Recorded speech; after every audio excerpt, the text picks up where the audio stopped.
A very good noon to all you student. तो चलिए आज हम फिर से एक नए टॉपिक को समझते हैं, उससे गो थ्रू होते हैं। तो हमारा नया टॉपिक है experimental method of chemical kinetics. तो हम उसमें हमारा फर्स्ट मेथड है कंडक्टोमेट्रिक मेथड। ठीक है, अब सबसे पहले मैं आपको ये बता दूं कि जो कंडक्टोमेट्रिक मेथड होता है ये उन्हीं रिएक्शन में यूज होता है जिसमें नंबर ऑफ आयन या तो इंक्रीज होंगे या डिक्रीज होंगे। और जहाँ पर अगर मैंने कह दिया कि नंबर ऑफ आयन्स की बात कर ली, तो नंबर ऑफ आयंस मतलब मैं क्या किस चीज़ की बात कर रही हूँ, मैं डाइल्यूट सॉल्यूशन की बात कर रही हूँ, क्योंकि डाइल्यूट सॉल्यूशन में ही नंबर ऑफ आयंस हमें देखने को मिलते हैं।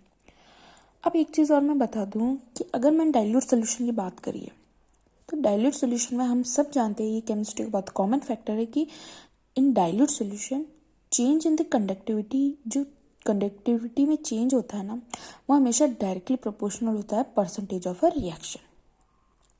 ठीक है, और इसी से हमें ये पता चलता है कि जो हाइड्रोजन हो, चाहे हाइड्रोक्सिल आयन हो, चाहे H हो और H+ हो या H3O+ हो, ठीक है, हाइड्रोक्सिल आयन, इनकी कंडक्टिविटी हमेशा ज़्यादा होती है then the conductivities of any other ion. Okay, अब इसे हम एक एग्जांपल से समझते हैं। अब सपोज करिए हमने एग्जांपल ले लिया कि एस्टर हाइड्रोलाइसिस इन एल्कली सॉल्यूशन। एस्टर का हाइड्रोलाइसिस करने पे एल्कली सॉल्यूशन पे करते हैं, तो इस रिएक्शन को हम कहते हैं सपोनिफिकेशन।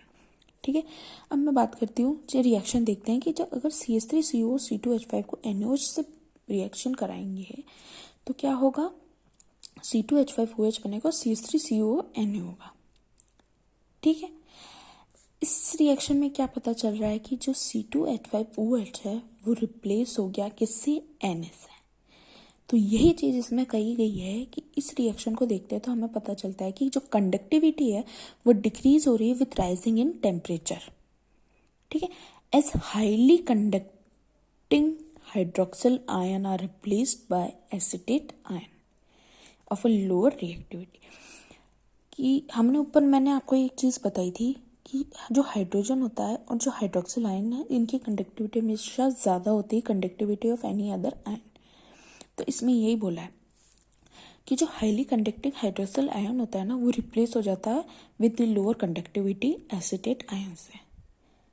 ठीक है, इस रिएक्शन को हम और अच्छे से समझने के लिए हम सपोज कर लेते हैं, हम यहाँ पर C0 ले लेते हैं जो कि इनिशियल कंडक्टिविटी है, C ले लेते हैं जो कि कंडक्टिविटी एट टाइम t है, और जो C इन्फिनिटी है उसे हमें एट इन्फिनिटी टाइम पे ले लेते हैं। ठीक है, अब आप यहाँ पे देख रहे होगे कि जो x है, the amount of reaction at time t को अगर हम फाइंड करें तो यहाँ पे मैंने बोला x is directly proportional to C0 minus CT।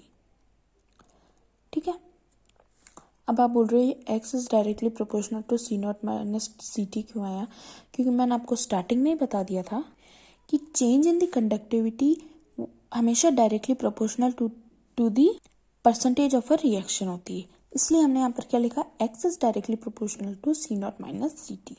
अब अगर हम इस बोलते हैं कि the total amount of reaction को अगर हम a अल्फा से डिनोट करते हैं तो C0 माइनस C इन्फिनिटी होती है। ठीक है, तो a minus x equals to C0 minus C infinity minus C0 minus CT। ठीक है, अब आप इस ब्रैकेट को खोल के जब सॉल्व करोगे तो हमारे पास आएगा CT माइनस C इन्फिनिटी। दस for the determination of the rate constant, तो इस इक्वेशन से हमें क्या पता चलता है, ये जो ऊपर की इक्वेशन हमने सॉल्व करी इससे हमें पता चलता है कि जो ये इसकी जो रेट कांस्टेंट है वो सेकेंड ऑर्डर प्रोसेस है। सेकेंड ऑर्डर प्रोसेस कैसे हुआ, हमने सेकेंड ऑर्डर रिएक्शन में पढ़ा था, एक डिफरेंट रिएक्टेंट है सेम इनिशियल कंसंट्रेशन, जब हमने सेकेंड ऑर्डर में पढ़ा था ये सेम वही प्रोसेस है। आप वहाँ जाके देख लेना, आपको इजीली समझ में आ जाएगा। वहाँ पर हमने एक इक्वेशन पढ़ी थी कि k equals to 1/Tx a minus x. यहाँ पर a इसलिए आया क्योंकि फॉर कांस्टेंट हमने यहाँ पे लिया था a इज डायरेक्टली प्रोपोर्शनल, इसलिए हमने यहाँ पर a लिखा है और कुछ नहीं है। और इसको जब आप पुट करोगे ना तो k इक्वल्स टू 1/a की जगह क्या लिखोगे आप, C0 minus C infinity T, और x यहाँ पर क्या है, C0 minus CT upon CT minus C infinity.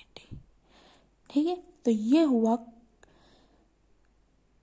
Conductivity method.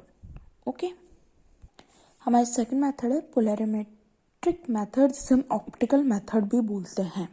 ठीक है, अब इसे समझने के लिए हमें ये समझना पड़ेगा कि अगर हम किसी भी रिएक्शन की काइनेटिक्स की स्टडी करते हैं तो हमें उसका angle of rotation at different interval of time with the help of polarimeter, ठीक है। इसका कहने का मतलब क्या हुआ, अगर हमें किसी भी रिएक्शन की काइनेटिक स्टडी करनी है तो हमें उसका एंगल ऑफ रोटेशन जो कि डिफरेंट इंटरवल ऑफ टाइम पे हमें निकालना होगा, और वो हम किसकी मदद से निकालेंगे, पोलरीमीटर की तरफ से, ठीक है। Reading of the polarimeter at zero time, ठीक है। अब हम कोई भी रिएक्शन जो कि हम सपोज कर रहे हैं उसे समझने के लिए हम कुछ टर्म्स को सपोज कर रहे हैं। तो हमने सबसे पहले एक टर्म सपोज करी कि reading of a polarimeter at zero time पे हमने आर नॉट सपोज कर लिया, और reading of polarimeter at any time T पे हमने क्या सपोज कर लिया, इसको आर टी, और the reading of polarimeter at infinite time पे हमने इसको आर इन्फिनिटी सपोज कर लिया, ठीक है। अब हम बात करते हैं in case of inversion of cane sugar in the presence of dilute solution. Simply हमने पोलरीमीटर जो हम मेथड पढ़ रहे हैं जिसको हम ऑप्टिकल डेंसिटी भी कह रहे हैं, उसको समझने के लिए हम एक रिएक्शन को सपोज करते हैं जो कि क्या है, इन्वर्जन ऑफ केन शुगर, ठीक है। C12H22O11 को जब इन द प्रेजेंस ऑफ H2 के प्रेजेंस में रिएक्शन कराएंगे तो हमारे पास क्या बनेगा, ग्लूकोज एंड फ्रक्टोज। ये सब जानते हैं क्योंकि कार्बोहाइड्रेट वाले जो चैप्टर था उसमें हमने पढ़ रखा है, ठीक है। This is the first order reaction, और ये क्या है, first order reaction. Thus the angle of rotation at any instant of time, अगर हम इसका एंगल ऑफ रोटेशन निकाले at any instant of time तो हमारे पास क्या मिलेगा, R naught minus R T amount of sucrose hydrolysis, ठीक है। वही है x is directly proportional to R naught minus R T, ठीक है। तो इसका अगर हम angle of rotation at infinite time पे निकाले तो हमारे पास क्या होगा, R naught minus R infinity जो कि डायरेक्टली प्रोपोर्शनल है initial concentration of sucrose a. ये हमने निकाला angle of rotation at infinite time. तो फर्दर ये इक्वेशन कैसे बन जाती है, a is directly proportional to R naught minus R infinity. दस ए माइनस एक्स जो कि हमने कंडक्टोमेट्रिक टाइट्रेशन में भी देखा था, जो कि डायरेक्टली प्रोपोर्शनल हुआ R naught minus R infinity minus R naught minus R T. इनको ब्रैकेट खोल के सॉल्व करोगे तो हमारे पास आएगा R T minus R infinity. Substitute the value of A minus x in the first order reaction, ठीक है। जो हमने फर्स्ट ऑर्डर रिएक्शन जो प्रीवियस क्लासेस में निकाली थी उसके अंदर हमने सिंपली ए माइनस एक्स की वैल्यू पुट करी जो कि है R naught minus R infinity divided by R T minus R infinity. तो आज के लिए हम सिर्फ ये दो मेथड्स देखेंगे, दो मेथड्स हम नेक्स्ट क्लास में देखेंगे। तो यहाँ तक हुआ आपका ये पोलरीमीट्री मेथड।